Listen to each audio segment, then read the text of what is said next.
গত দুদিন ধরে পরিবার, আত্মীয় স্বজন থেকে শুরু করে প্রশাসন সকলেই অপেক্ষা করছিলেন কোনো সুখবরের আশায়, কিন্তু সেই আশার প্রদীপ শেষ পর্যন্ত নিভে গেল তিস্তার উত্তাল স্রোতে।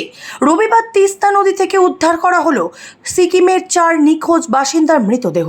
মৃতদের মধ্যে রয়েছে মাত্র 5 বছরের একটি শিশুও।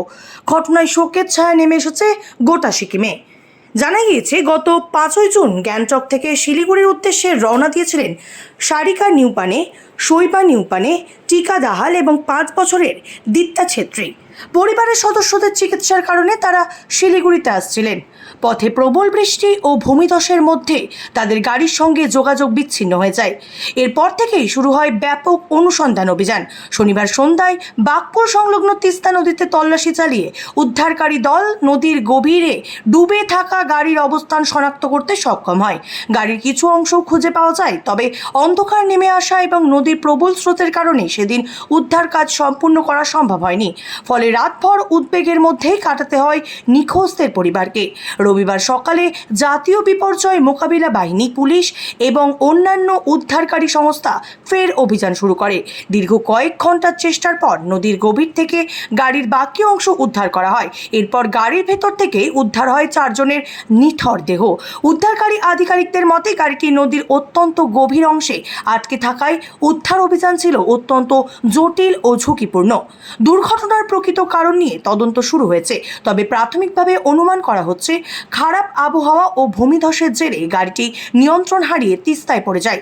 দুদিনের প্রতীক্ষার শেষে 4 জনের মৃত্যুর খবর পৌঁছাতেই শোকস্তব্ধ হয়ে পড়েছে সিকিমের লিংডং কাবি লুংচক এলাকা।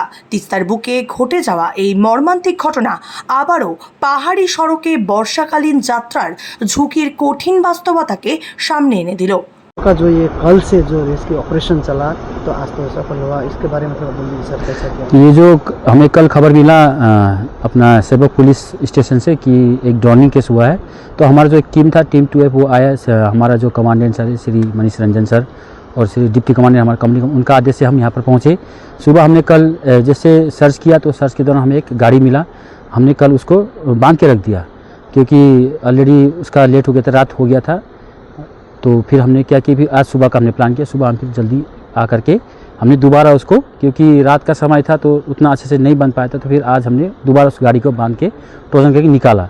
जैसे निकाला उसमें चारों हमारा जो भी डिजीज थे वो मिला, तो सक्सेसफुली ये रहा क्योंकि जो भी गाड़ी था वो हमें मिल गया और उसके अंदर में जो 4 थे हमारी बच्चियाँ और जो 2 महिलाएं और भाई थे, वो कसरत करना पड़ा आप लोग को मशीन से काट के फिर गाड़ी को काफ़ी, क्योंकि गाड़ी बहुत ही ख़राब कंडीशन में था, तो गाड़ी को जैसे हम बॉडी सोचते कि निकाल लेता है गाड़ी में, ऐसा नहीं होता है। हमने ऐसे बहुत ऑपरेशन किए, तो हमें हमेशा गाड़ी को काट के उसका छत जो भी काट के ही हमें निकालना पड़ता। तो हमने बहुत काट के हमारा RRSO है, हमारा जितना भी इक्विपमेंट से उसको यूज़ करके हमने बॉडी का हमने निकाल के सही पूर्वक परिवार और पुलिस को हैंड ओवर कर दिया। सर आपका नाम? मेरा नाम इंस्पेक्टर नीरज लिंबू, 2nd बटालियन NDRF।